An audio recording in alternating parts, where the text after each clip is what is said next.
Hi guys, this is your Rentive. First of all, I want to say thank you so much for 1k subs. I was not expecting this. So if you guys have any video requests, let me know down below. Okay, so let's get started with the video. It was so fun to illustrate and design the art for this video. You guys have obviously read the title, but I'm still gonna introduce it. Today we'll be drawing a popular girl versus a goth girl, which are two completely opposite aesthetics. I'm obviously not putting these two women against each other where I'm like one is better than the other. Both of them just have different fashion styles and tastes. So let's start with the goth girl. I downloaded the pictures from Pinterest for her makeup, her hairstyle, accessories, clothes, the whole design essentially. Now, a lot of people assume that just by wearing black clothes, the person has a goth style, but no.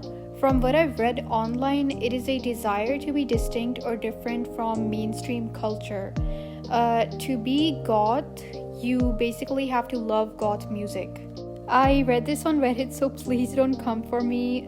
Okay, moving on to the art. I kind of forgot to put the white foundation thing on her face, so that's a bummer. I totally forgot about it. However, I did give her super sharp eyeliner with black eyeshadow and blue shimmer in her inner corners and on the lid as well. I gave her very thin and straight brows. The lips were definitely my favorite part, so I set the base color to maroon and then I added black to the inner corners of her lips. And obviously the gloss was essential, so I added some super sparkly gloss. For the hair, I wanted them to be as wild as possible, so I colored them as salt and pepper hair, and I think it looks very pretty with so many strands. It's very different from mainstream, right? A fun fact about me, I also have salt and pepper hair, and like a lot of people have made fun of my hair, but it's fine because I like my hair. Now let's talk about the close-up shot of the popular girl. At first, I wanted to do the triple combo, which is skinny, blonde, blue eyes. But then when I actually painted her blue eyes, it was giving very weird, to say the least. No offense to blue-eyed people, so let's just say I gave her some brown contacts. Okay, here's another thing. All three women in the popular girl part look completely different from each other, but let's pretend they're not. Okay, so obviously we had to put in the pink eyeshadow, which is blended from lighter to darker along with sparkles as well. And I also gave her this big poofy hairstyle, which is very 90s, I think. I don't know, I'm not American, so let's pretend it's from the 90s, okay? The dress obviously had to be sparkly as well, duh. And I added in this hairband, which was supposed to be a ribbon at first, but then I was just like, let's add a bow on this and it's gonna be super cute. And it low-key is, so the bow is gonna stay. The dress is very simple. It's just not a lot going on in the dress. It's bedazzled and it's got two straps and that's it.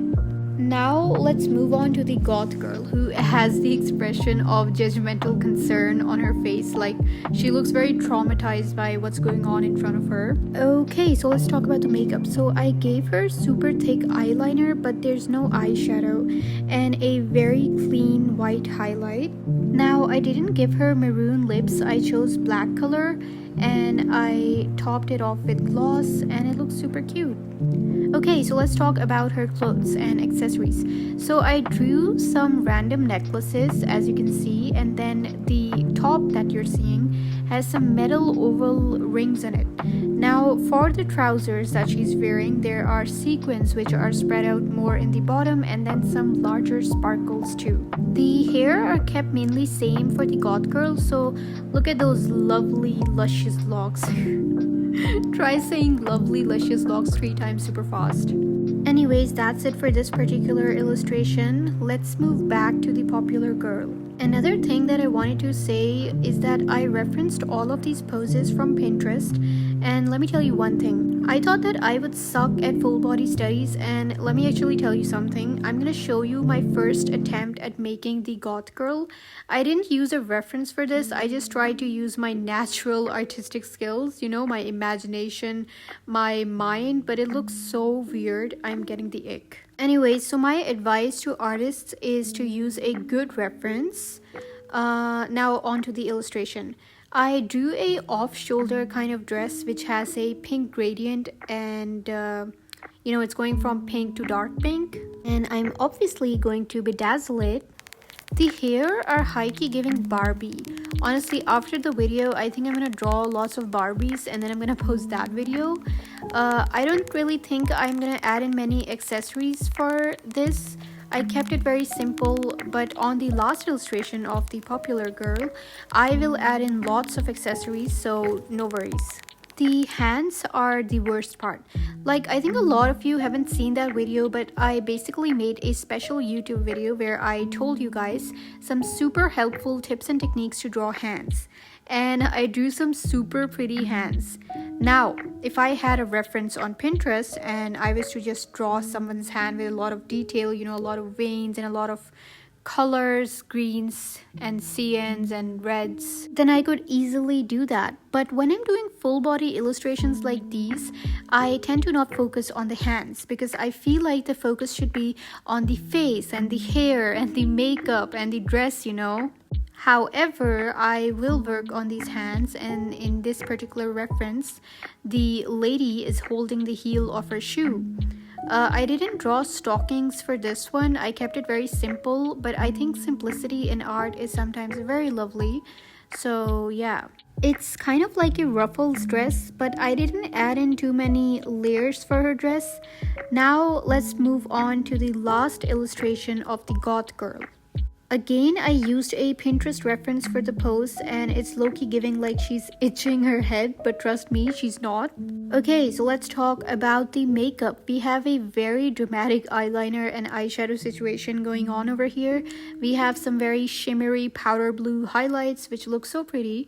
Obviously the luscious locks. She needs to give me her hair routine, please. We have a weird choker situation going on, like it's low-key giving dog collar. And then we have the cross necklaces. So I went for a gray to black gradient for her clothes and I gave her some very dainty viscose material sleeves. The rhinestones are spread out and we have an uncontrollable sparkle situation going on. I also drew some ruffles for the dress. Oh, and for the socks, I referenced this idea from the mood board thing that I created on Freeform, which is an app that is available on App Store. I'm not sure if it's available on Play Store or not. So what I did was that I basically just downloaded all the pictures from Pinterest for her makeup and hair and accessories and clothes and shoes and basically everything. I downloaded those from Pinterest and I made a mood board kind of thing on Freeform and I used that. Now, the stripy socks was something that I really wanted to integrate in at least one of the illustrations, and you can see it in my old illustration, the measly first attempt which I did. In that one, she was wearing striped gloves. And for the boots, I just chose a very boring gray color. But I think it came out pretty well. Also, now that I'm closely looking at her makeup, it's not really giving powder blue shimmer, it's giving gray and white highlights. But anyways, it was so fun to draw this. Now we are moving on to the last illustration where the popular girl is all dolled up, perhaps for prom or a dance or her birthday. No, but I feel like she'd be very pinkified for her birthday. Honestly, I love drawing pink stuff so much. I don't know why. It gives me so much joy. I think it's because when I was a kid, I used to tell anyone who asked me for my favorite color that I actually hate pink because I hated people assuming that just because I'm a girl, I'm gonna like the color pink. I hope you guys don't find this weird, but it was a very suffocating feeling because so many people would assume that since I'm a girl, I like the color pink. One day I searched up what the prettiest color in the world was and it showed blue. And after that, for years, even during my early teens, I would say that my favorite color is blue. However, one day I read this poem about femininity and it completely changed my perspective. The thing about being a woman in today's world is that people will always assume things about you. and they will expect you to fail. They will say that you are less intelligent and less worthy than a man. But the thing is that society will always assume things, and you shouldn't care about people's opinions because everybody is going to have different opinions. So in the end, all you have to care about is what you like and what you dislike. Just because you like the color pink doesn't mean that you're a girly girl, or that you're a pick-me, or that you're a meanie, or you're childish, or that you're weak. It's simply a color. It isn't that deep. Recently, like maybe a month or two ago, I saw this video on my FYP. It was basically like a psychological point of view video where they were saying that girls who like the color pink are very emotional and they're broken down by society, and that their father never loved them. And like, I don't know, the dude who was narrating the video was saying that they're very soft and, you know, they can't handle heartbreak, and I don't know. I don't know, the man was saying the worst possible stuff. I was rage baited by it, but then again, people are gonna have stupid opinions about superficial things. So if you like the color pink, then like it. It doesn't matter what anybody says. I kind of went on a big rant there, but this was important, okay? Now, back to the illustration. She has I think a 90s hairstyle situation going on. Like, she probably slept with those hair roller things in her hair to achieve this look. We have a cotton candy look. The eyeshadow is powder pink and powder purple blended together. I'm just making up colors at this point. Her lipstick is, I would say, a mauve color perhaps, and if you look closely, you'll see that her shoes are cotton candy color scheme blended as well. And the best part is that I gave her bedazzled tights. Like, isn't that the best idea ever? A mind that thinks all the time has nothing but thoughts. I also accessorized this a lot, so yeah. Anyways, I hope you guys liked the illustrations, and again, a very big thank you for 1,000 subs. You guys are lovely. If you have any comments or any video requests or ideas, then let me know down below, and I would love to make new videos for you guys. Have a great day or night wherever you are in the world, and that's it from me. Bye bye.